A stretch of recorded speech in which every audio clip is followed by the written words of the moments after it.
It's Mauricio Mejia Live. Entertainment guru, Silicon Valley entrepreneur, author, and speaker. It's Mauricio Mejia Live every Wednesday night, 7 p.m. on the West Coast and 10 p.m. on the East. It's Mauricio Mejia Live, bringing to you real people, real day-to-day life experiences, and real business opportunities. If you dare to step up. Join the thousands of viewers around the world and become a part of the conversation. Mauricio Mejia Live, every Wednesday on Facebook and YouTube. Yes. It's Mauricio Mejia Live. Boom, boom. We're getting ready. That's right, baby. It's Wednesday night, Mauricio Mejia Live, episode number 24. And can you believe it? We're 24 weeks deep into this show, and it just keeps getting bigger, better, bolder. You know what? I'm just happy to be here and being able to communicate and reach out to the world that's out there. Want to welcome to you and everyone else around the world. This is Mauricio Mejia Live every Wednesday night, 7 p.m. on the West Coast and 10 p.m. on the East Coast. We are broadcasting on Facebook and on YouTube Live. So want to just say again, thank you everyone that's joining us. Thank you. All the numbers are starting to pick up here. Please let us know where you're visiting from, what's up. Just let us know where you're checking in from. I got an amazing guest on here that's coming up tonight. And before I reached out to him as a guest, I was actually a fan of his. And now I think we've developed a somewhat of a friendship and looking to actually be able to do some stuff in 2021 when the world starts to turn around and come around. So very excited to have this person on tonight. Again, people ask, Mauricio, why do you do this? And I love reaching out to people. I love sharing my story. I love talking about opportunities, business opportunities. Every week there's a business opportunity that comes my way. People that want to do business, want to become partners. My own businesses that I'm running right now. During the COVID time, it didn't slow me down. Well, it slowed me down, but it allowed me to recalibrate myself to really reevaluate the things that were important and the things that the excess fat that I needed to cut out and make sure that I can really use my time wisely. And that's really what it's done for a lot of business people that I've known. Now, we also have a huge part of the economic machine, the hospitality industry, who has taken a huge hit. And that's why it was important for me this month to have every week someone from either radio, from the hospitality, entertainment industry, because I really wanted to talk about the impact that it's had on their lives and their careers and how they see the future moving forward. So again, people, you want to reach out to me, feel free to reach out, drop me a DM, hit me up on my Instagram, on my YouTube. You can email me my information. You can find me at mauriciomejia.live or leave a comment here and I'll get back to you. The best part about all of this is I love to reach back to people and I love to just talk about the things that are going on around the world. So been getting a lot of feedback from people that are watching the show down in Mexico and Central America and South America. Soon we'll be back on Latin Live. We're on Facebook jail right now because of copyright infringements that we got hit with, which is a bunch of bullshit right now. But, hey, we hope Facebook can fix it and figure it out because they're flagging music with the wrong licensing and all this other stuff. So anyhow, I want to get straight to my guest tonight. I don't want to make him wait any further in the back. It is an honor. It's definitely a pleasure to have him and sharing his evening with me tonight and with all of you. He's an entrepreneur. He has one of the largest podcasts in the nation. He's the founder of the BPM Station, and that's one of the things that really caught my attention a long time ago. And we're going to talk about that because my first interaction with who he was the Afternoon Delight pool parties that were in Miami. I'm a big fan of Miami, and I love Miami. Miami's like my second home. And he's a music producer and, of course, DJ. That's part of his passion. So without further delay, I want to bring up my boy, DJ Strangelove, a.k.a. Raul Cortes. So, Raul, what's up, my brother? How are you? Good. What's up, man? How you doing? Oh, man, just one day at a time. That's all we can do is one day at a time and keep moving forward. And, hopefully not hopefully, we'll get out of this rut that we're in. But hopefully, when we get out, we'll be much more sharper and focused. And I think that this has allowed us to have some opportunity to get creative with ourselves and get creative with the time that we have for future events, especially us being in the industry. Yeah. I mean, so much has changed in such a quick span. Everything. It's incredible how a whole industry could just go away. Nightlife, it's gone. Yeah, and we're pioneers in the nightlife. We grew up in the industry. We started both. We had, from the conversations that we've had in the past, we've had similarities. We've run parallels. I mean, even to the point where right now you live right next to my old hood. I grew up in Highland Park, man. So Highland Park, Echo Park. There's Boyle Heights. There's what you could see downtown from your window, if you look out right over there. I look out the window, and then I see the bum over there with no pants on too.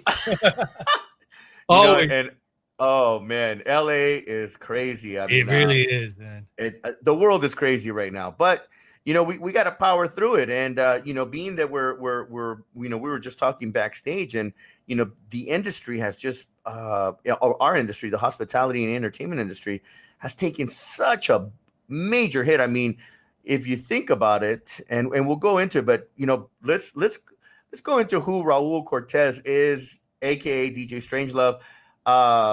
Let's kind of go to like where did it all start? How did you get into the scene? How did you come up with the name Strangelove? Because when I think of Strangelove, I think of Depeche Mode. So that's 100% where it comes from. I grew up in Ontario, California, Pomona area, running around all over there. And I had a stepsister when I was, 10 years old. I got a stepsister, and white girl.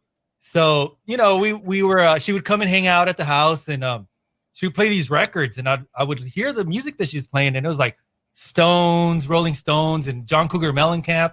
Then she got into like Oingo Boingo, and she got into like Depeche Mode. And so here's this little Mexican kid who's only listened to like, whatever my mom and like my primas were listening to. But I remember that my stepsister and my cousins were the ones that kind of introduced me to the 80s stuff. And so, I became a Depeche Mode fanatic. And so when it came time to like pick a DJ name, because it's funny because it all really started from playing 80s records at parties, because I would steal my sister's records and I would go play they called it K-Rock flashbacks, even though it wasn't even flashbacks then. You know what I mean? They're still new. Current music. Yeah. But I was a fanatic of Depeche Mode. And really the name just came from there. I remember somebody was like, okay, someone once was like, okay, Mr. Strangelove over here, Mr. Depeche Mode, everything.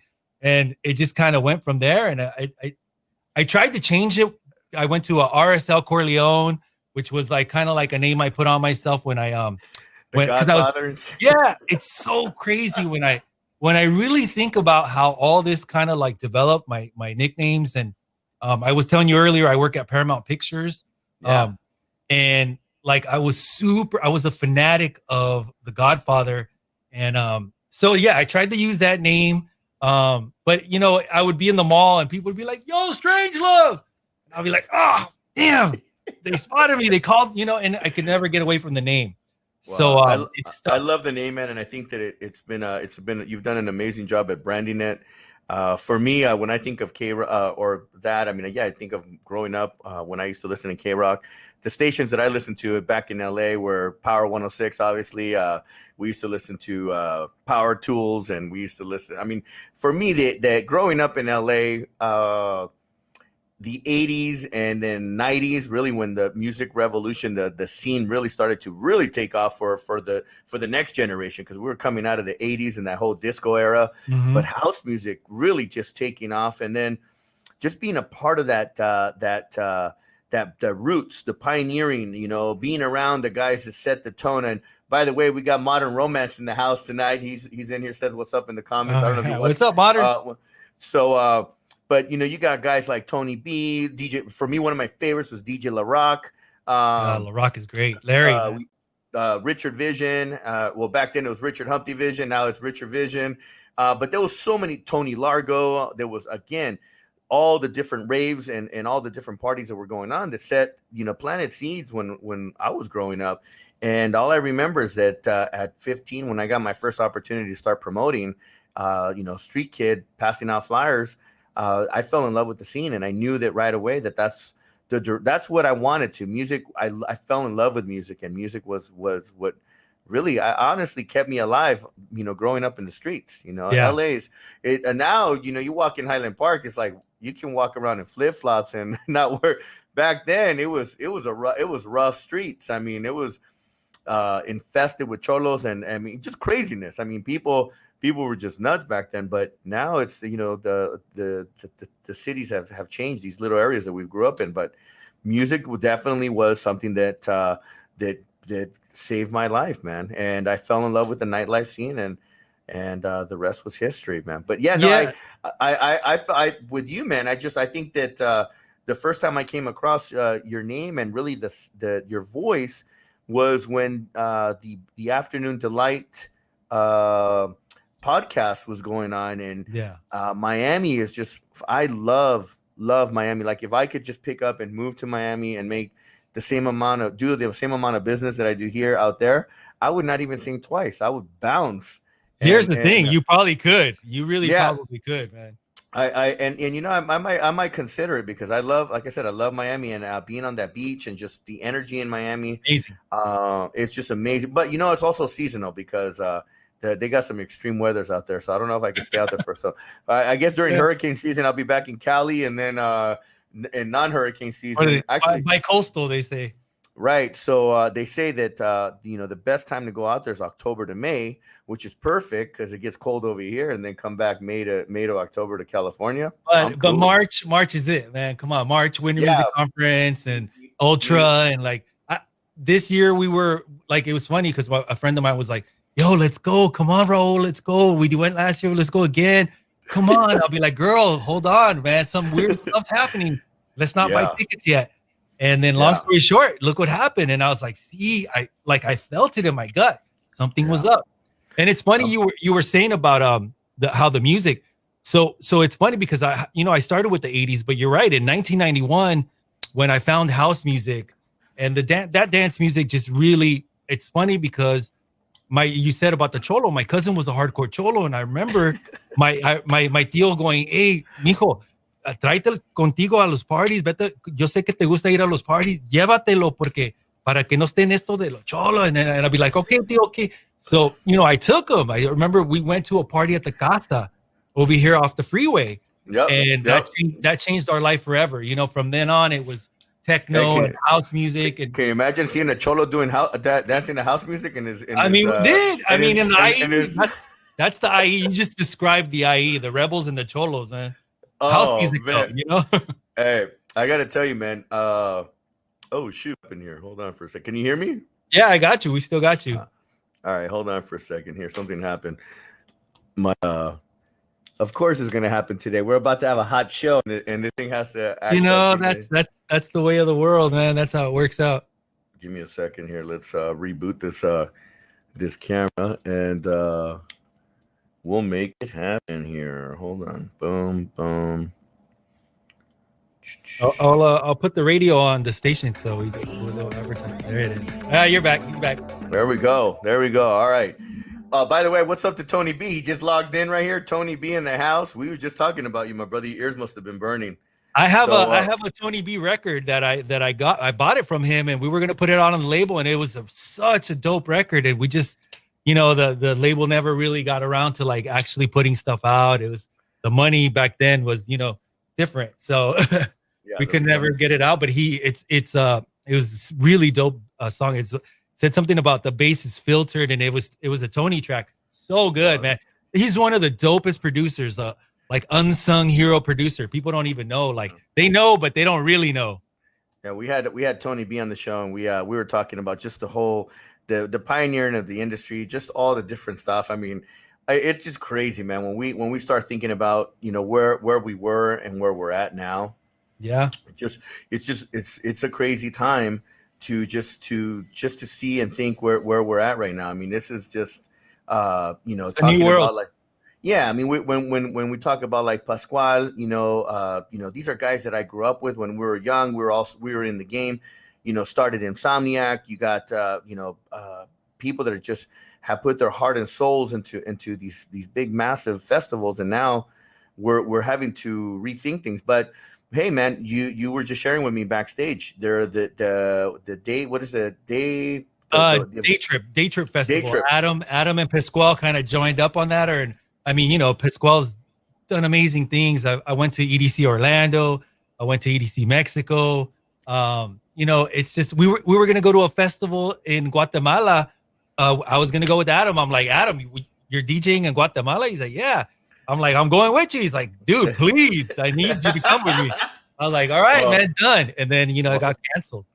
Well, I'm coming to LA next year, definitely for that festival. They sold that thing out like that, man. It's that's why I'm coming with you. I'm gonna carry your records, bro. I'm gonna be like, yeah, I'm with the DJs. They were doing the party. This is what's so crazy about the whole COVID thing, because they were doing the party. Last year we partied every Sunday. It was at the Academy. It was out on the patio, outdoors. It was amazing. The whole summer we partied there every Sunday. And then this year we were ready to do it all over. We couldn't wait. And then it canceled. Man. The whole summer gone. Wow. Done. So let's talk. I mean, you obviously been in the industry. How many years have you been in the industry from DJing? And 1991. Graduated high school, and I never looked back. There's nonstop forever. Same thing with me. I got in the industry in in early 1990. Ended up moving up to the Bay Area in 1994. Dominated in the Bay Area for many, many years, and I never went back home. But I was always in touch with LA, and I was always in touch with Miami, because again, Miami was Winter Music Conference was the place to be. Right. But I know that you created the BPM Station. When did that all start? That started around 2000, but really, I mean, we still hadn't kind of like gone to the station. It was mostly like mix shows. And then it actually, like from 2000 to 2008, it was just like mixes and mixtapes, and had my own record label. I got like wax, drum and bass, house, everything. And really around 2008, I was already working at Latino 96.3 because I had done a broadcasting school, and I got hired as it's funny because I know this is something that you're like all about. There was a point where I wasn't sure what I was gonna do, and we have egos, and I was like, man, I don't know. I had already worked at Clear Channel, Kiss FM, and Hot 92 Jams. I was street team at Hot 92 Jams, and I got the opportunity to go to Latino, but I was like, damn, street team again. Like, I'm older. Like, I think I'm too big for that. Thinking a little too much ego. I don't know, but you know what? Something a cat named Victor Juan brought me over. He's like, Raul, I need you over here, man. Come work for me. Victor Juan gave me the opportunity, and I was like, you know what? Humble yourself down. You're not too good to pass out stickers or drive a truck around. You need to humble yourself down and take this job. And I did. And it didn't last long for the street team because they pulled me in. I started recording. I voiced the commercials. I was the voice of Latino 96.3. Oh, and, wow. I mean, every commercial. It was such a crazy feeling to turn on the radio any time of the day and hear my voice on the commercials. Station voice, Pepsi, man. You know what I mean? Like, drink Pepsi, la la la la. And it was really Jerry Puyes who was he was one of the program directors at Latino 96.3. It was him and Pio Ferro. And at one point, Jerry, I was a dance music thumper. It's a reggaeton station, and hip hop. And I was always thumping, house music, dance music. They were like, shut up, dude. 2008. They're like, nobody listens to that crap. Who listens to house music? And they're Miami cats. I think they were just giving me a hard time, but it was a reggaeton and hip hop station. So of course they'd be like, hey, we're not going to play that over here. But then one day Jerry Puyes is like, you know what? Why don't you do your own show, like Power Tools? And so that's how the BPM Session started. It was a radio show. So I did it for about a year. I had like Andy Caldwell, AJ Mora. I had like all those guys, Tony Powell, like a lot of people, Evan Landis they all did mixes. I would do my mixes, and then I would bring guys in, and DJ Dopey, who won the scratching contest, and like just such a dope DJ. A cat from New York, so I brought all these DJs into the show. And then at one point they're like, look, the station's probably going to flip. So we don't know what you want to do with the show. Do you want to stop it? Do you want to keep it going? And like a mental, I was like, oh, okay, we'll just stop it then. And they never even flipped. So I could have kept it going. And but the good part of that was that's where somebody, I think it was Jerry. Jerry's like, do a podcast. Just do it as a podcast. Keep it going. Promote it. Do it like that. And again, not, no insight. I was like, damn, that's a good idea. Why don't I do that? And that's where, you heard it. Because then I linked up with Adam and Aaron, Aaron Day and Francisco. And those guys. Some of my favorite mixes, man, to this day. Aaron Day is a great, his mix. The Jask, Andy Caldwell. It was Afternoon Delight, that brand in itself. And that's what led me to reach out to Adam. Yeah. Because when he started his brand, it was around the same time. Actually, my brand started a couple years after him, which was Detox Sundays. And I started a pool party brand, and I wanted to get it into the Miami club scene. I wanted to get into the Las Vegas scene. And I started it in 2007. And my goal was to build this brand and get it tied up with a big Hilton group, a big hotel group that would, take us worldwide, because I was always thinking global. I didn't want to think small. And then eventually I got the opportunity to work with Adam, and my whole goal and idea with him was like, hey, why don't we collaborate and do a Detox Sundays and Afternoon Delight collaboration, like come together. And but we got a chance to work together. I brought Adam up to the Bay Area, and we crushed it. That was probably one of the best parties that we did up here. The music was just on point. I remember that. Yeah, because Angel went with them up there too. That's right. She came up, and it was she even had a great time. It was rooftop Fairmont Hotel, downtown San Jose. You're in the heart of the Silicon Valley, but it was some good times, man. So let me ask you, what was the inspiration that they got in that developed in you? Aside from growing up and music, was there something that was a calling? It just kind of really it was just going to a rave and having that experience and seeing, what it always was for me is the music. Of course, I always knew that people weren't hearing this music that I was enjoying so much, and I felt like that was my calling, is to spread the music and let everybody hear it. And school, like I said, like my deal would say, bring your primo out with you, man. Show him that there's something else other than this lifestyle that he was choosing.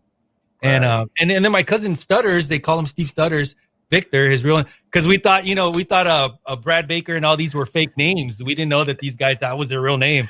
So we thought we had to give ourselves nicknames, Hollywood names and shit.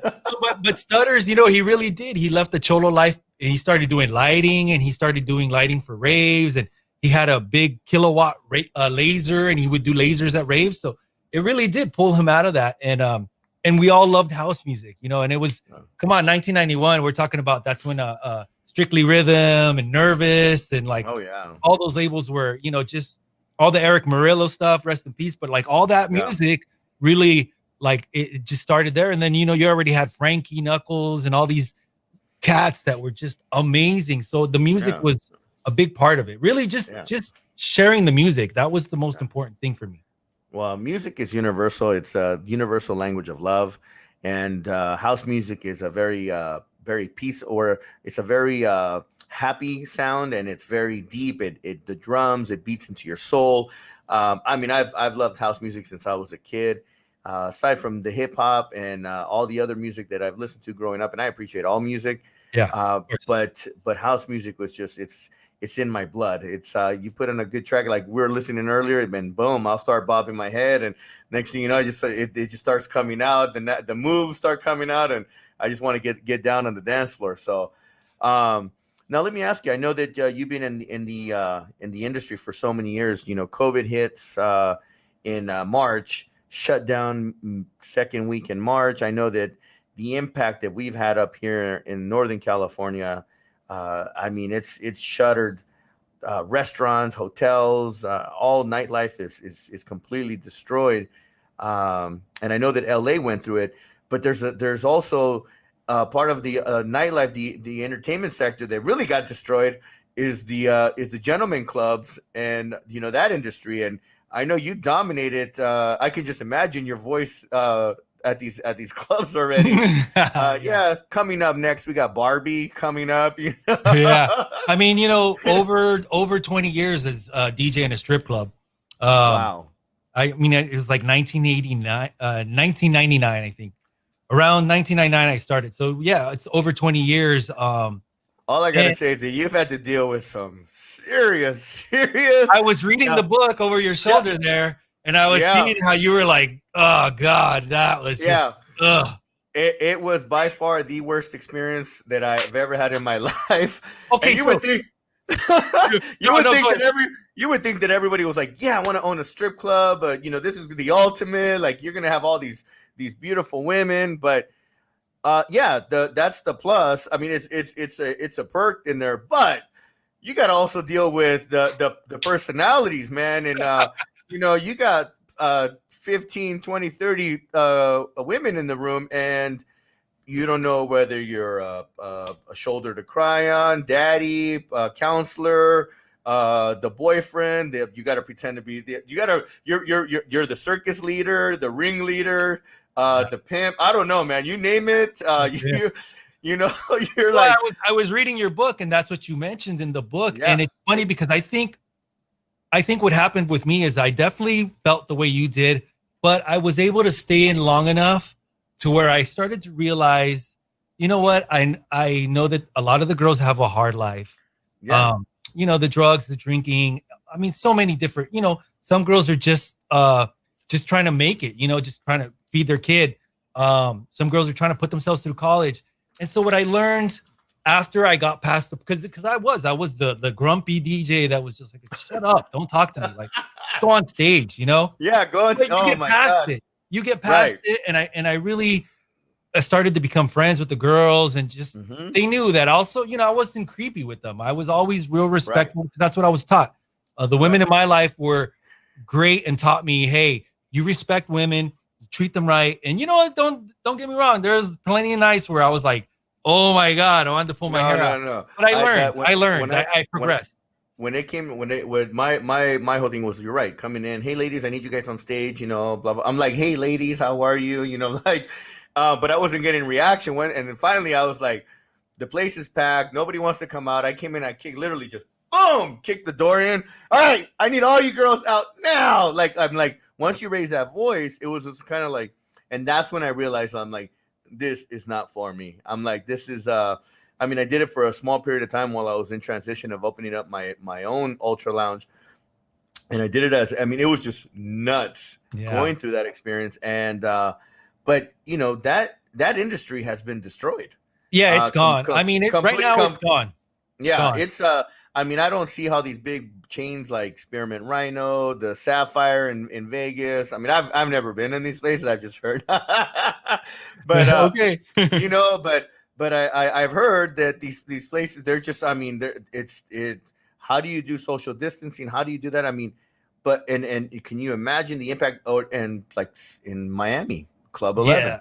Yeah. I mean, that thing was like, there's like literally like 5,000 people in that nightclub. I mean, thing is bananas. I think through. In California, the laws changed here a year ago.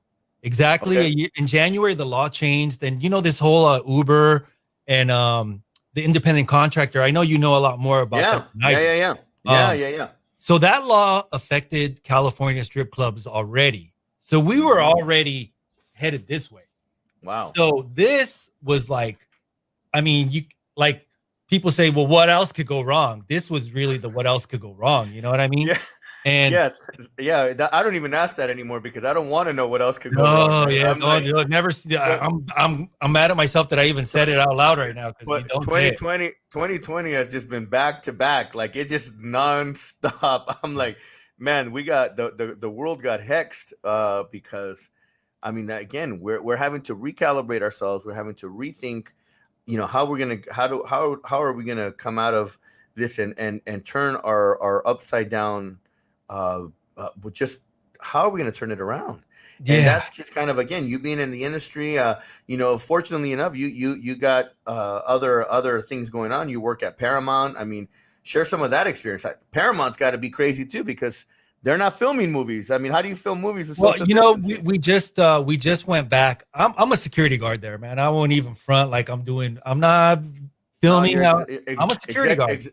executive security guard. Yeah, well, we call it security services, but I Okay. still wear the Paul Blart Raul Blart outfit, and sometimes we're Men in Black, but what it is another humbling experience because I had lost the strip club gig.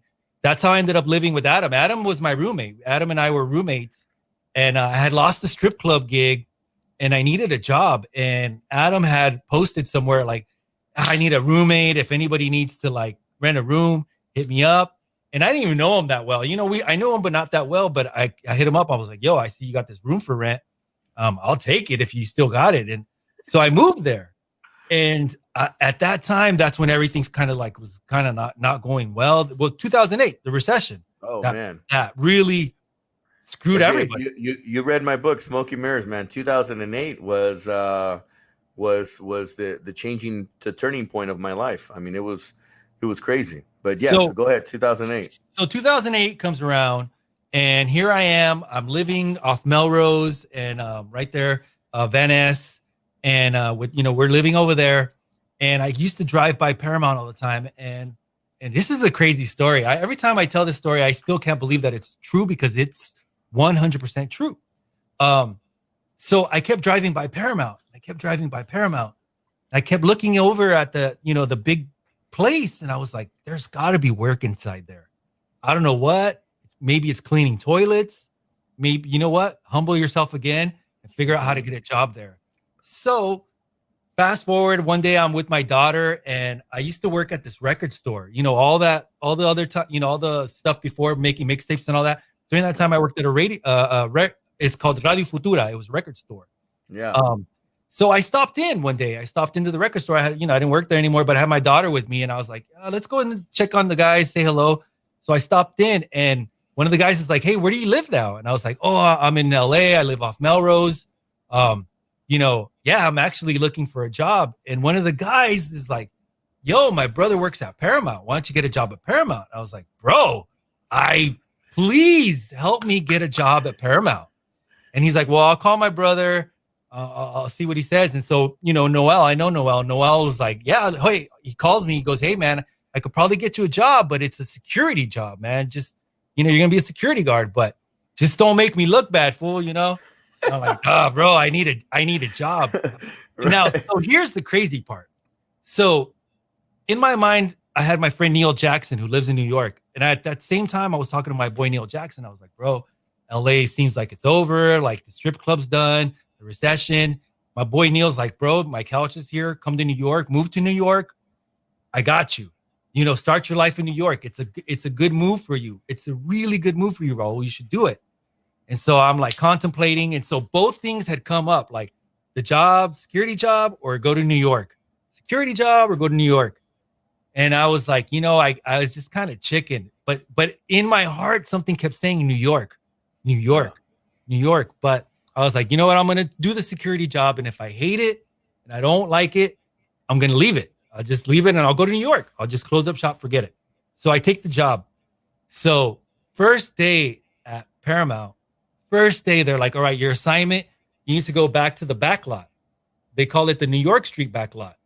And I was like, what? What are you talking about? They're like, oh, you didn't see it? And I was like, well, yeah, but I didn't, they gave me a tour, but I hadn't seen it. In Paramount, in the middle of Paramount, or like the backside by the cemetery, the Hollywood Forever, there is the New York, like it looks like New York. Oh, wow. And I was standing there, that new job, and I was standing in New York. All around me was New York. So it was like that little voice was like, see, I told you, New York. Yeah. And it was just one of those things where I was like, wow, like that is some Twilight Zone music right there was going on, because I was like, I'm standing in New York, and I've been there ever since. Wow, man, that's got to be amazing to be a part of the Paramount experience as well. I mean, you get to see things that nobody will ever experience. I mean, Never. unless you, yeah, I mean, you don't have access to that kind of stuff back there unless, I mean, you're in with somebody. So like 6 feet away is like Michael Bay doing a scene, and you're supposed to just stand there. You're like, they're not even like, hey, go away. Like, yeah, your job as a security guard is to stand there and watch and make sure nobody approaches. Or like, so you're right. It's like what college would I go to where I would see something like that or learn? Right. I've learned so much about the movie industry and lighting, like everything. And it's just from being a security guard and watching all this stuff happen. And just so many things that like you meet people that you're like, oh my God, you're that guy. And here's another crazy part of that story is when I was a kid, like I told you, RSL Corleone, I was like, that's with The Godfather. Never realizing that poster on my wall, my whole childhood, said Paramount Pictures on the bottom in my bedroom. That's crazy. And then so you were already manifesting things into your life, man. So isn't that crazy, right? Isn't that crazy? We throw it out to the universe, and words are powerful. That's one of the things that when I get on my show and I talk and I have guests, we want to talk about, and then we'll flush things out, and then things start to come out like what you're sharing right now. It's what I tell people when I in business.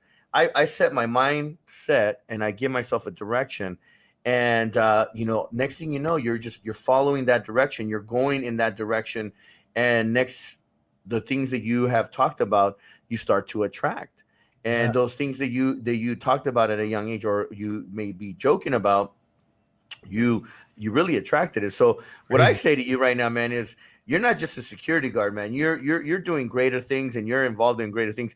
Now it's just time to put all of that thought process into bigger things. I mean, as you move on, I mean, again, you got BPM Station. That's huge, man. That's a huge brand. It's a worldwide known brand. I mean, you've had talent from around the world on your show. It's time to right now during these times is how do you collaborate with the like people's like Adam, hey, how do I know that Insomniac has this, but how do we tie in BPM Station? How do you take yourself to that next level so that it's not necessarily about always being humble. You're a humble person already, but you gotta grow, man. And this is an opportunity right now to take all the things that you've had and take it to the next level, man. I mean, you're an entrepreneur. Obviously, you don't just, you don't. BPM Station isn't just a thought that you didn't put any action to it. So that's part of it. You got business skills in you. You got relationships in you. I mean, you got all these people that you're surrounded. How do you take it to the next level? Right. And that's kind of what we've been talking about. We had a great conversation a while back, and that conversation was probably at least an hour minimum. Yeah. And we talked about how do we bring our resources together, and how do we work together? I mean, how can we get BPM Station? It's cool having it on the underground, but we can keep it underground and go either further out. And then how do we tie it in? Because I wanted to always do a podcast with Detox Sundays. I mean, I thought that was a dope brand, and how do we collaborate it? So now it's just a matter of navigating. It's like playing chess. You got to start strategically moving your pieces on the board. Again, you've positioned yourself pretty well, man. It's now just time to take it to the next level. But but also here's another thing that I realized with this whole thing is the silver linings are I had the time finally to finalize it and really get it to where I wanted it, because and that was always the thing is I never wanted to present it to the world the way I am now until it was ready, and it wasn't ready, and I knew it wasn't ready. And the great thing about Paramount and the great thing about the strip club, both of those allowed me to go build those relationships, because I was able to go to Miami. I was able to go to EDC Mexico, and I was able to go to EDC Orlando and, hang out. And Adam really just brought me with him. I'm very grateful for him. People were like, oh, you moved in with him, so he would take. I'm like, no, I just needed a place to live. But Adam was, because he could have easily been like, fuck no, stay home, man. I'm not taking you nowhere. Like, stay home, bro. I don't, watch the dog. But he was like, let's go, bro. Let's go party. And we partied, man. Oh my God. Oh, I can't even imagine. I don't even want to begin to imagine. I can just imagine traveling. But it was the music. It was just the music. The music. We both see, when I met Adam, he's just playing deep house. And I was like, who the hell is this redhead kid playing deep house? So proper, so good. And that talk about somebody with ambition and just knowing what he was going to do. That he's always had that. So it's like, I'm so grateful. And you're right. This is the time for me to like now take it to the next level. But it really, COVID is this whole, unfortunately, you know, people have been lost, and it breaks my heart. I lost family, but it's been the ability to do these things and to build my website. And, you know, I had to work all the time. So it's like a catch-22, because you work so hard and you don't get the time to do it. But this kind of like was the fort. Like, it's like the universe being like, nah, man, we got to stop and do this. Yeah. And you know, you just said it. The universe has basically stopped, slowed things down. And now for everybody that's been procrastinating and holding off on things that they need to do, now it's time to take action and really take it to the next level. I'm telling you right now, man, for me, coming out of the, when I don't even want to say coming out, just going through this experience has only sharpened me a lot more, and it's prepared me for what is yet to come. And, you know, the struggle is real. I'm going to tell you that right now. People that think that creating a business or starting a business or running a business is simple, they're crazy. I mean, I had a great conversation today with one of my teammates, and I said teammates because even though this person works for me, I consider them a teammate, where I told her, I said, look, do you want to act like an entrepreneur, or do you want to act like an employee? An entrepreneur is a business owner and operator. An employee follows, you know, what directions and what you know, with the directions that the boss gives them, or the employer. And she says, no, I want to be a boss. I want to be an entrepreneur. I said, then look, follow my lead. I said, and I promise you, you're going to learn. All I need you to do is just open your mind and just listen to what we're doing moving forward, because, you know, there's a lot to learn when you listen, and you open your mind so that you can start to apply some of the things that you've heard, and you apply it to yourself moving forward. So it's just crazy, the mindset, you know, right now we got to have a strong mindset to get through these hard times, because these are tough times. I mean, trust me, it's not always, you know, rosy. I mean, there's moments where I wake up or I'm just laying in bed and I'm like, fuck, do I need to get up? I mean, I can't do this anymore. And then that little voice, I have to shut it down and be like, no, you're getting up, motherfucker. You got to go. You got people that are counting on you. People are depending on you. You got a big plan. You wanted to do big things. Well, these are the things that are going to get you to do those big things. You got to power through. Yeah. I mean, it's so true. You know, like I was telling you too, I had this whole situation with my jaw. I had a broken, like this time last year, I was getting ready to go into the hospital for them to like fix this hole in I had a piece of my bone was cut out of my jaw. And it's crazy, because if I hadn't gone through that experience, I don't think I would appreciate everything that I have now. And even with this COVID thing, like, you know, like everything happens for a reason, and you're right. And you know, the thing is, you have to have the right people around you too. You know, you just said it. You have this partner, or, you know, somebody that, you know, is ready to go to that next level. And so it's about building those relationships. And I really was able to build relationships through everything that happened to me, to get to this point to where you're right. Now I'm ready to collaborate. And that's how we were talking. And we were just kind of like discussing things, and your book. And, you know, I know that you've really worked hard to do this, what you're doing now. Yes. And it shows, you know, and not everybody has that, you know. That's the other thing, is some of us need people like you who are already like, kind of like, no, this is what you do. And, you know, like Adam was another guy. Again, I bring up Adam because I know I've seen him, like this whole festival I was telling you, he showed me his plan, and he had laid it out on what he wanted, and he had the vision. And he's like, yeah, I'm going to present it to Pasquale, and let's see what happens. And I was like, I looked at it and I was like, bro, I mean, I know Pasquale's a great guy and everything like that, but I'm like, this guy doesn't do this, he's an idiot, because this is like dope what you got planned here. And I don't know how Pasquale decided it, but hopefully he saw what I saw, because I was like, wow, this, I mean, everybody saw something. It's sold out. It's sold out. And it's just a testament to Pasquale's brand. Of course, he's a very smart guy and knows what he's doing. And, you know, he saw this opportunity to work with Adam, or what, I don't know how it all went down, but I mean, I'm very happy and like, have you seen the Elro Festival? They do it New York Zoo and all that. Like those guys, I think it's Michael Julian. It's another festival, and they work with like Okuda.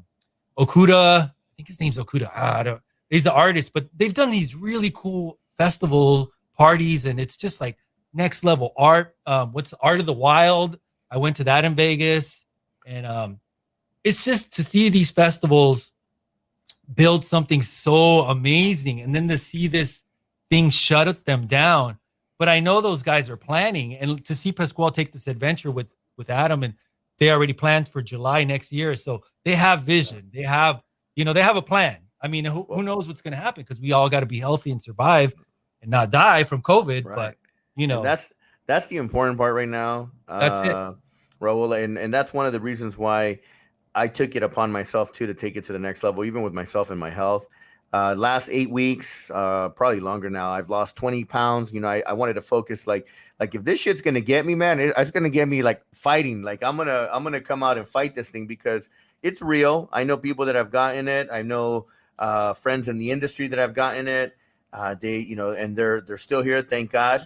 But then I don't know of anybody personally that has gotten it and passed away, and God bless those souls.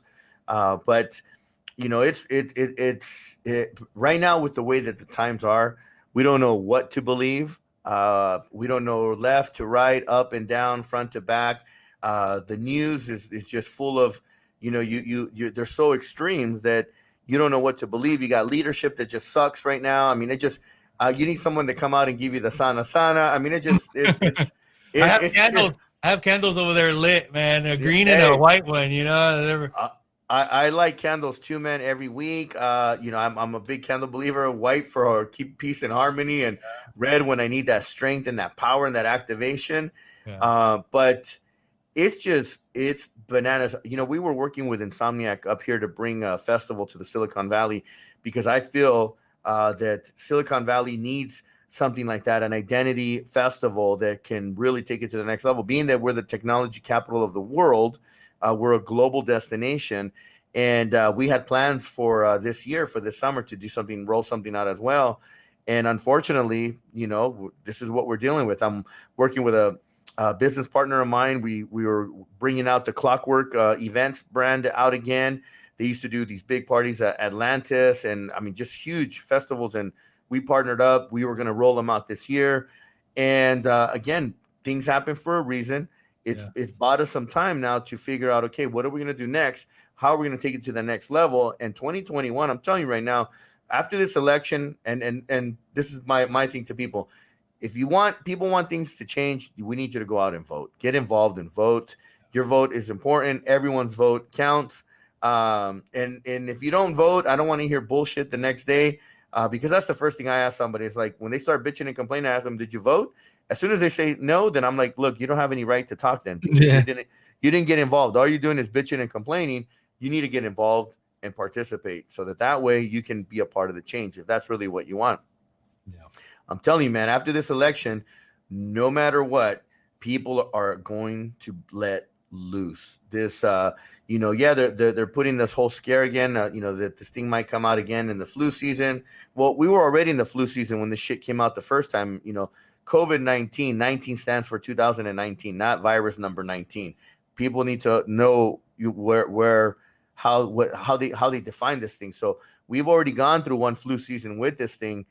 I'm hoping and praying that we've built enough immunity in ourselves that the deaths now here in the U.S. can calm the hell down, and really we can kind of start pulling our lives back together, so that there's some normalcy, and normalcy is going to be defined differently now moving forward. Like, again, I don't know about no strip clubs anymore. We're gonna here's the thing about it. Remember this, and we both know this: sex sells.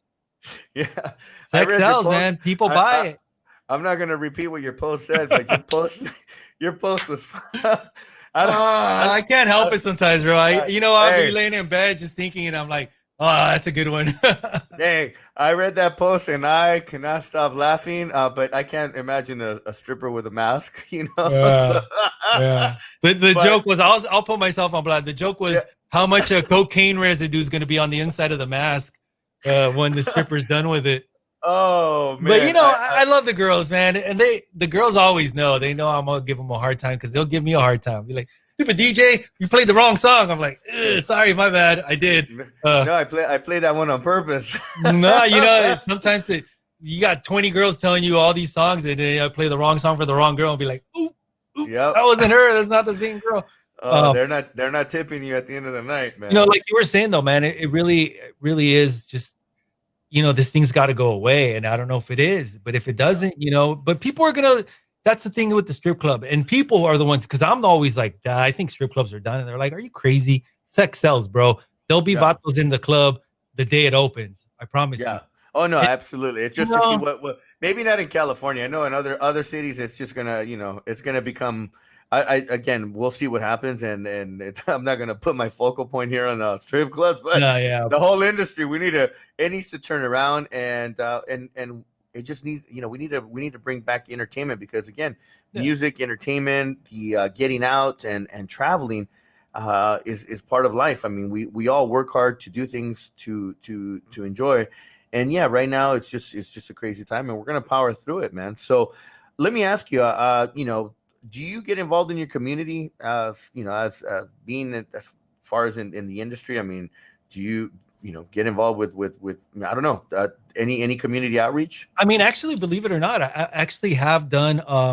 It's funny because I have to bring up the strip clubs, because that's where it came from. But somebody was there was a lady that hit me up one time. She's like, hey, look, I know that that industry, do you guys have access to condoms? Like if you know, if somebody were to feel ill, like they have caught something, would they know where to go? And I was like, well, I don't know. She's like, would you ever mind like being somebody who would be like an advocate for, you know, just STD prevention and things like that? And I was like, yeah, of course. What, you know, what, I mean, sure. What do you want me to do? And she's like, just kind of like pamphlets. And, you know, if you ever hear somebody needs medical and they don't have medical and they need assistance, like, so it was through that I started to learn how to mentor people. And they put me through some classes on how to like just talk to people, and because what was happening is when people were getting diagnosed with different just even different things, people would find out they had diabetes, people would find out that they had an STD, and what they would do is they wouldn't tell their family, they wouldn't seek help, they would keep it to themselves. Yeah, they're afraid of being shamed. Nobody wants to be shamed. And it was like diabetic people would not want to adhere to any, they wouldn't show up for the scheduled appointments. They wouldn't go to the appointments, they wouldn't do follow-ups. Somebody that got cancer. So what they taught me was to call the people and be like, hey, you know, I saw you had an appointment to go see, you know, about the skin cancer. Did you follow through on that? And they'd be like, well, I didn't have time. And so it was neat to help all these different people with, and it's funny because the people that I thought that weren't gonna like accept the help actually took the help, and I was there for them, and I was able to, you know, they call it reflective listening, to where you you know, you kind of just like, you don't tell them, hey, you need to go to the doctor, right? But you help them. So, you know, how do you feel about maybe, you know, checking in and just at least calling the doctor? Or how do you feel about, you know, okay, well, you missed that appointment. Can we make you another appointment? And, you know, will you go do you need me to drive? I will drive you if you need me to, you know? And I'm not going to lie, they paid me, you know, they gave me money. They gave me gift cards so I had to follow up with the people and stuff like that. But it really wasn't about the gift cards. It wasn't about that. It was about, you know, helping, because it was sad, man. There was a lady that, you know, she's a diabetic. She didn't tell her family, and she just kept eating and having bad habits, and her sugar, she would get really sick, and she just didn't want to do anything about it. And I don't really know what happened to her, but it's just sad, you know, that some people, I don't know, for some reason, they just don't want to take care of themselves. And it's not, you can try to help them. And we tried, you know, we did our best, but some people you couldn't reach. And that was the sad part, you know? You can always try to help people out, but in order for that to happen, they have to want to help themselves first. You know? And it's hard. I can only imagine what it's like to be told, hey, you're gonna die if you don't take care of this, and then kind of like being like, well, maybe I'm better off dead because, you know, I'm sick already, and like I'm not gonna get better. You know, it's so many different things, and just it was sad. It was actually really sad. And that's I kind of like did get away from it eventually because I was like, you know, it was really sad to hear the stories of just people not caring about their own selves. Yeah. How do you make them care about themselves? You can't. That's the crazy part about life. You have to make a decision, and that's what inspired my book, Decide, Commit, Execute. Was, you know, in order to make change and take massive change in your life, you got to make a decision. Once you make that decision, you have to commit to your decision, and once you commit to your decision, you have to execute that decision. And you can have the first two, but if you don't add the application and execute, then none of it comes together. None of it happens. You know, I mean, look at your situation too, man. You came up with an idea, you made a decision, you wanted to do it, you committed to it, and then you execute it. So they're very basic thought processes, but we don't think about it on a regular basis because we're not thinking about it. And so that's what I wanted to do when I wrote Decide, Commit, Execute. Was I wanted to make it to the entrepreneur's quick guide to thinking. You know, I mean, everybody talks about wanting to be an entrepreneur. Everybody wants to do this and that, and they want to add the CEO name to them. But what it really comes down to is, are you ready to do all the work? Because the work is really what it takes. And that's why I do my show. I'm not, you know, after even COVID, I'm still going to do my show every week. I'm building a brand. I'm building content. You know, for me, I get to reach out and have great conversations like we're having tonight. I get to bring some great people. Unfortunately, you know, we're dealing with Facebook right now. I don't know how true or not, but apparently after October 1st, they're going to stop doing live streams of music. And, you know, it's just, we got flagged on my new show that we kicked off, Oye, which was on Monday nights. We had a great lineup. We had on our first show, we had Jen Morale. Then we had Peter Escovedo. Then we had George Lopez. Then we had Lisa. And we got flagged on stuff that, you know, wasn't even the record labels or the licensing groups. Their algorithms were off. So, like, if you're playing a Latin song, it gets flagged by a country music label. You're like, wait a minute, it's not even country music. Like, what the hell? Really? That's crazy. Yeah, no, it was some crazy stuff. And, you know, again, for me, it's just creating this content, reaching out, and then having some great conversations with people that, you know, and sharing their experiences. I mean, I see a lot of opportunity. We're going to do business in 2021. I know for a fact we're going to do something. I'd love to do a Detox Sundays kind of episode on the BPM Station. I'm so down. You know, we should definitely explore that. See, you know, I got a lot of great resident DJs that worked with me for many years. We got 10 years of lineup. And it'd be dope, man, just to do something like that and get to brand the brand with your brand, and then doing stuff with you. And then, you know, as soon as I get down to LA, I'm going to come down. We're going to, you know, definitely break some bread and go have some tacos, bro. Hey, where are you having tacos tonight? King Tacos? Well, you know what? There's a truck right over there. El Patron Taco. And then Julie's Tacos is on another truck. And then there's Mariela's, I think, is right over here. So yeah, man, I'm lucky. I'm right in the spot right over here. You know who I had? I had Roger Morehouse. Roger Morehouse is from up there, from where you're at, right? Yeah. He did a podcast. I think Scott Diaz, if I'm not mistaken, another guy from up that way. I've had some guys up there. Miguel Miggs did a show. Nice. One of my favorite DJs, man. That guy. This is the whole Salted the whole Salted crew. They're all so cool. Julius Pav, Frankie Boise, those guys. JJ. I was telling you, JJ, you know, that's somebody you need to have on your show. JJ is such a talent, and he's so humble. He's just a humble cat. But just, he's like not even house music. He's done amazing, like folk music to like mastering. Like, that guy's like a technical genius. Let me ask you, do you have a sample of one of your tracks? Do you have something you can load up really quick? I mean, you know what? It's over there, and I don't want to step away from the camera. I know there's music playing right now. Can you hear that? Let's see. We don't. Yeah, that's shot. Let's keep that off. They'll flag you for a month, and yeah, we'll get kicked off. I'll be like, yeah, Strange Love, bro. Thanks, bro. Yeah, no, I don't want to do that to you. You know, there's a SoundCloud. If you find me on Facebook, Raul Cortes. Okay. Like Facebook again, they didn't let me put the DJ Strange Love. That's not your real name. So you know, there's a page, Raul Cortes, DJ Strange Love. You can find me there. My personal Facebook, but you know, I tell people not to follow me because I'm raw and uncut on Facebook. on purpose because I have a little troll side to me, and I think it's fun to troll people, which is not very popular. But I'm like, Right. you know, it's if you know me, you've met me, Yeah. my Yeah. friends know me. It's all tongue in cheek. I just like to give people a hard time. You know, Yeah. No. like Why not? We got it, man. We got to give people shit, man. I Seriously. used to give people shit about the Facebook streams. I was like, oh my god, and the gardener's gonna do a Facebook stream on a set, like because everybody's a DJ now. My mom's a DJ, my tia's a DJ, but It's it no was tongue in different cheek. than it's no different than when Facebook came out and then everyone became a promoter. Yeah. So and that was the biggest game changer for nightlife for promoters was because you have 5,000 friends but that's not 5,000 people that you've touched.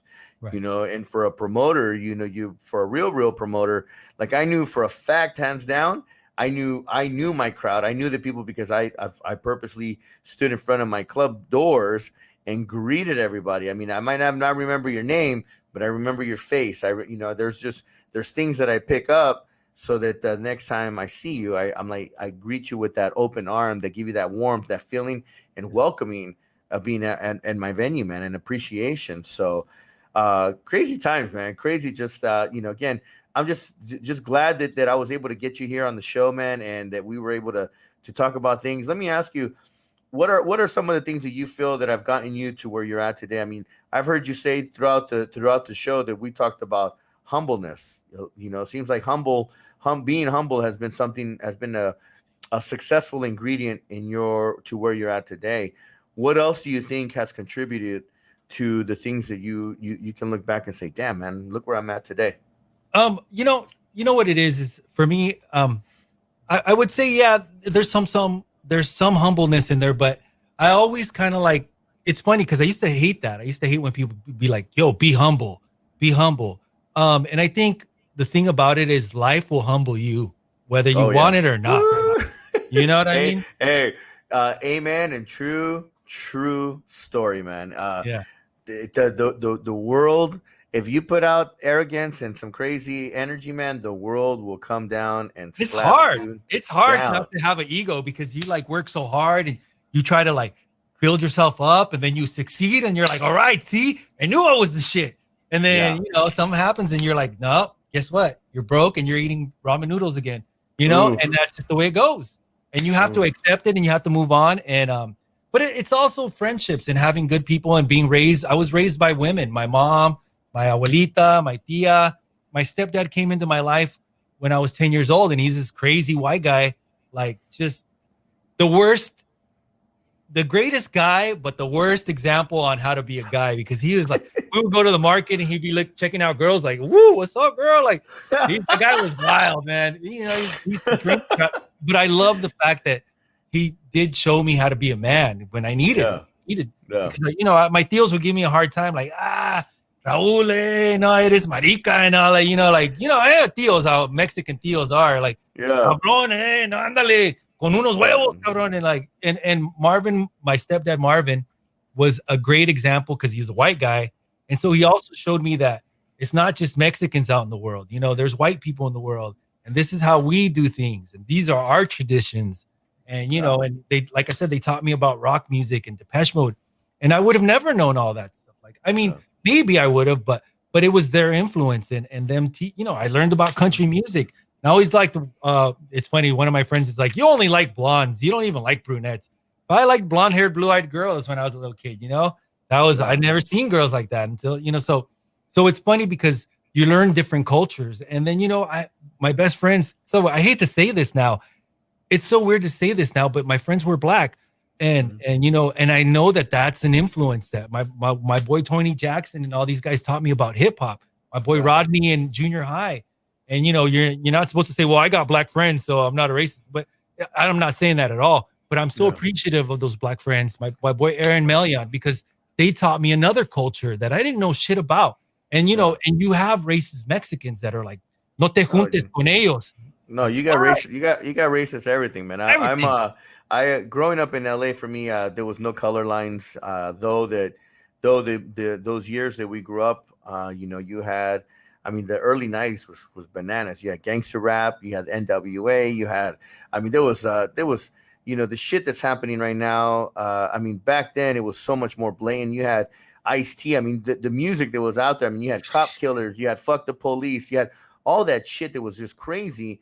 I mean, now you got people. I mean, it's just it's that era was just so bananas, and then the racism and the craziness that was happening in LA. I mean, I was there during the LA riots, man. It was just it was just that what we're seeing now. It's the amount of information is just traveling so much quicker because of the internet and social media. I mean, it's and not only that, but you're not getting all the facts. You're only getting highlights. So it's just crazy time. Very pinpointed stuff too. Like they're trying to incite you in a certain way, Yeah, man. It's so right now, man, what we need to do is just kind of, and then this is what I've done during this time, is just quiet all that noise, focus on business, focus on doing, the great things that I know I want to do.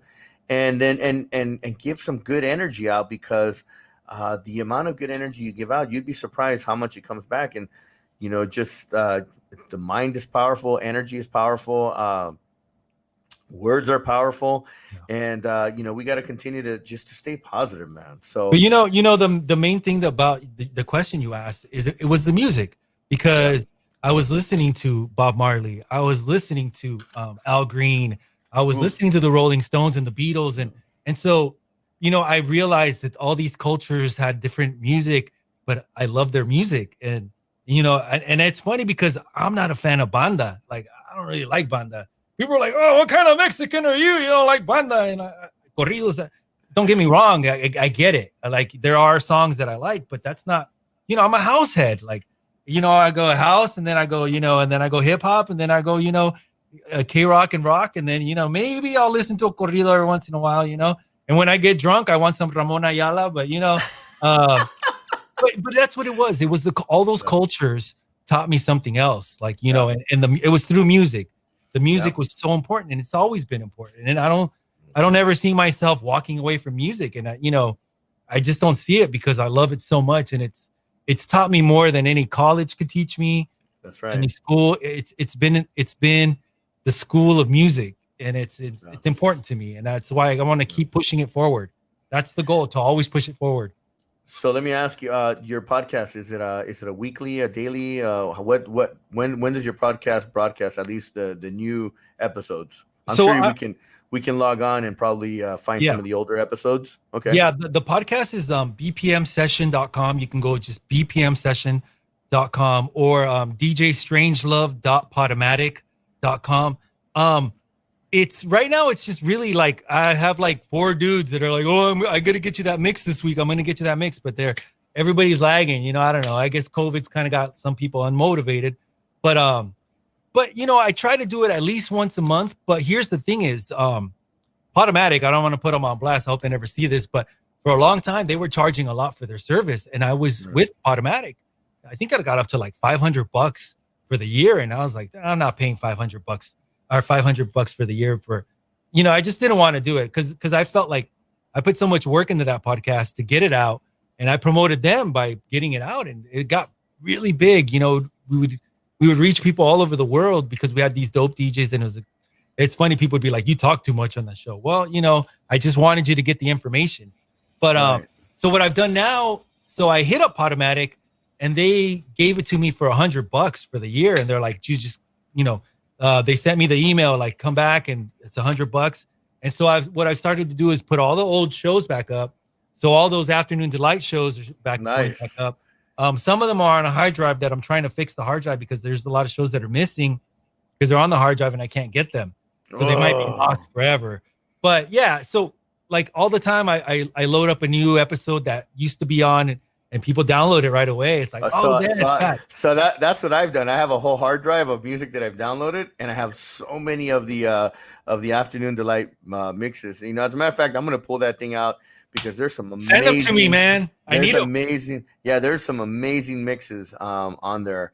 Yeah, and I just anyway, man. Well, I don't want to keep you up, man. I want to just say, dude, I appreciate the fact that you took the time out of your evening to be with me and everyone else that's on here, man. We got to give out shout outs, man, to people that are that joined us tonight. I mean, music is powerful. Music brings us together. Obviously, you've had a great run at it, and it's not over yet, man. I think that once we come out of this COVID thing, now that we've talked, and there's some opportunities and some great relationships that you have, man, we got to definitely look at how to use those relationships to take it to the next level, man, because 2021, it's going to be a repeat of the Roaring 20s, man. We're going to come out of this, and we're going to do a modern version of the Roaring 20s, man. It's got to happen. People are going to come out stronger. They're going to come out. They're going to want to definitely just they want to get out.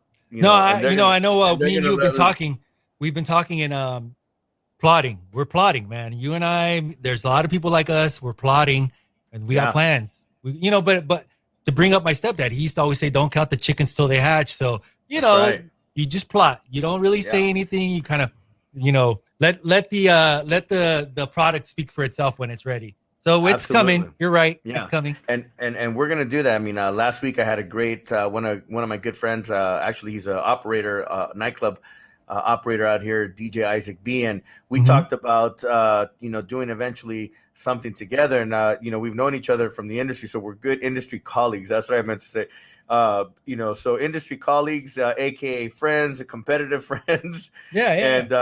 And we by the end of the conversation, man, we're like, hey, we're gonna talk about doing a collaboration eventually. We got one. I got one more in me, man. I gotta do something big in the entertainment industry. One more in me, whether it's a venue or it's something that I can create.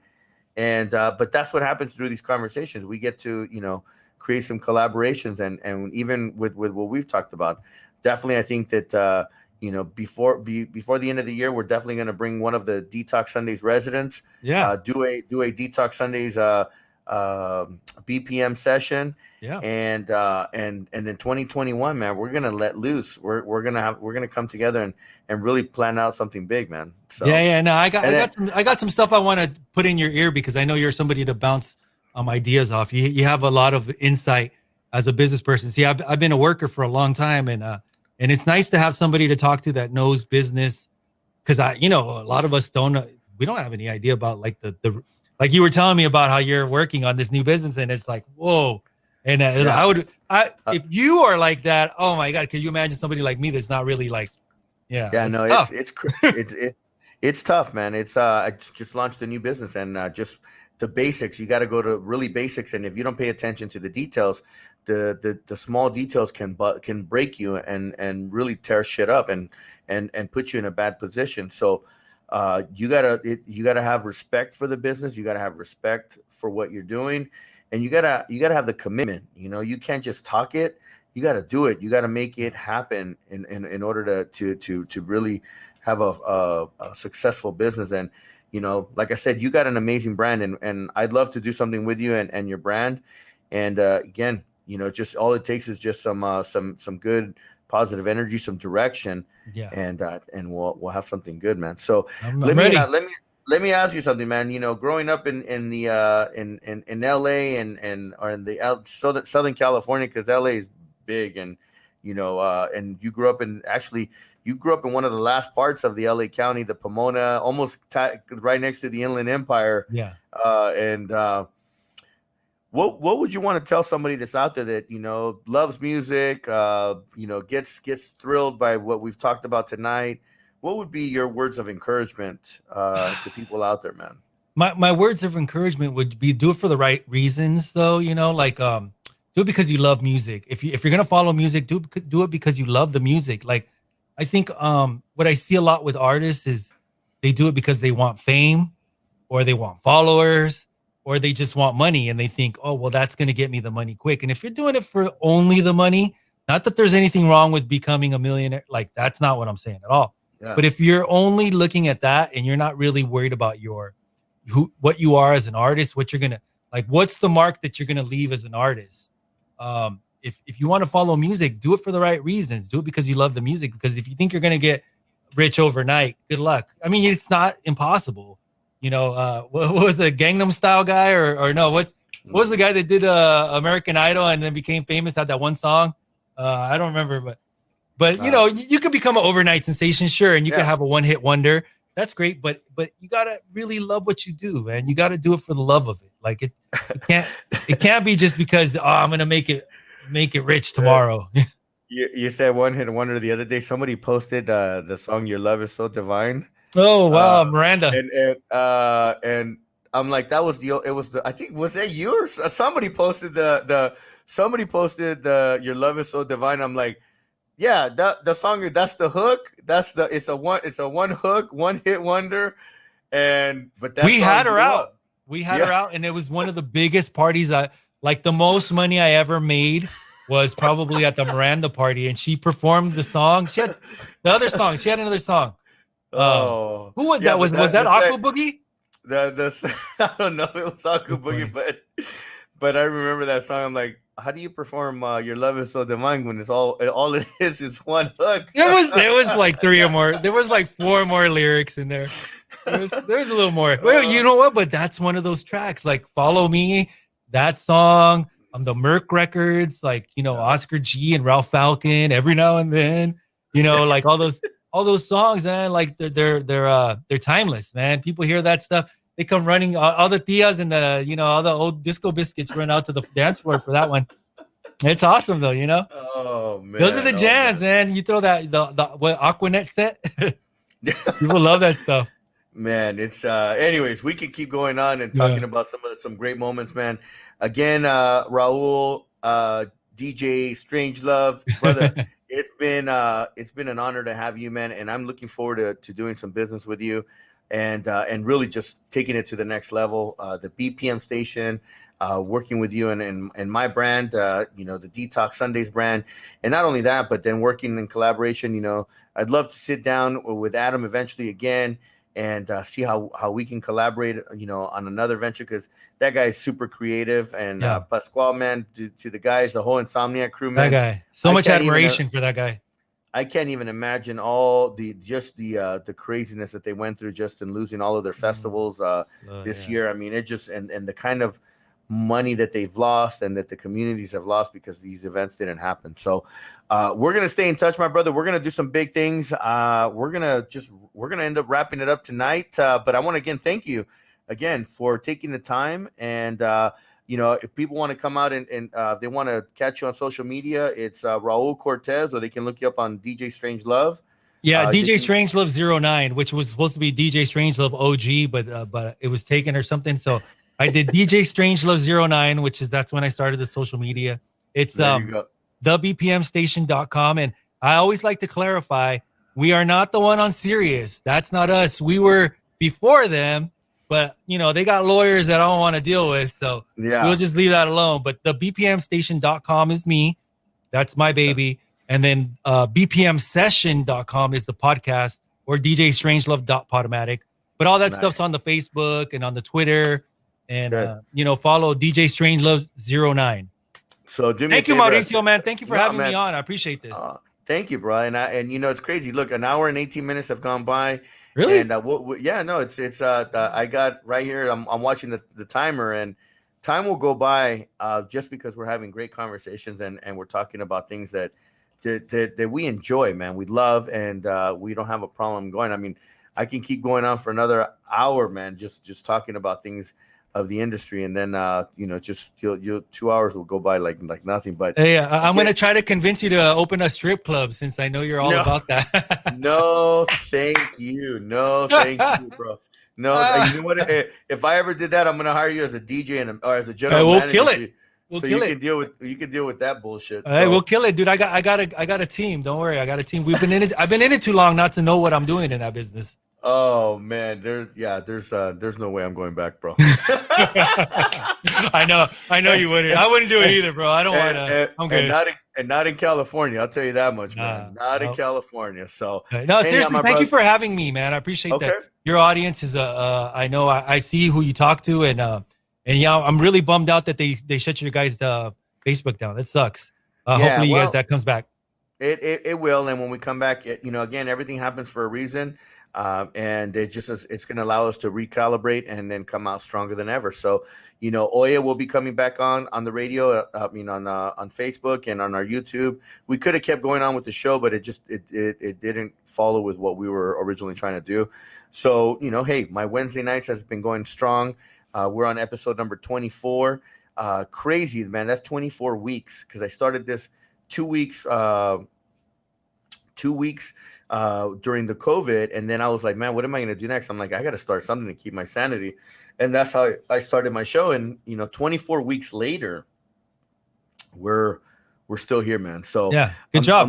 I'm looking. Thank you, man. Thank you. And, we definitely have to bring some of the DJs as guests as we continue on, and definitely, we're going to circle back and do something else again, man. So cool. Thank you again, my brother. I'm going to put you backstage. I'll jump back in while I wrap up the show, and then, we'll catch up right before we end up the evening. All right, man. All right, guys. Hey, I want to thank everyone for joining us. It's Mauricio Mejia Live. The shows just keep getting they can go and go because you can see the passion, you can see the enthusiasm that we have in the industry, and entertainment. It's not going anywhere. It's just we're in a small pause right now. And I'll tell you right now, all we can do is just get better at being creative, coming out with some better ideas. And 2021 is going to be off the chains. I mean, it's the people that are putting these festivals. They basically had a year off to put their thoughts together and get ready for 2021. So I want to thank everyone that joined me tonight. Definitely appreciate all the feedback, all the comments, all the personal messages that I get. I want to remind everyone that my show is on every Wednesday, 7 p.m. on the West Coast, 10 p.m. on the East. Next week, I have one of my good friends from back in the day. We used to work together in the when I was early in the club scene. DJ Jose Melendez. He's going to be joining us, and that's going to be a great conversation as well because we got a lot of history to share and talk about. So I'm looking forward to that. And with that said, I want to say thank you again, everyone, for joining. I appreciate it. Don't forget, every Wednesday, 7 p.m. On the West Coast and 10 p.m. on the East Coast. This is Mauricio Mejia Live, episode 24, with my boy DJ Strange Love. Thank you very much, everybody. It's Mauricio Mejia Live. Entertainment guru, Silicon Valley entrepreneur, author, and speaker. It's Mauricio Mejia Live every Wednesday night. 7 p.m. on the West Coast and 10 p.m. on the East. It's Mauricio Mejia Live, bringing to you real people, real day-to-day life experiences, and real business opportunities. If you dare to step up. Join the thousands of viewers around the world and become a part of the conversation. Mauricio Mejia Live, every Wednesday on Facebook and YouTube. It's Mauricio Mejia Live.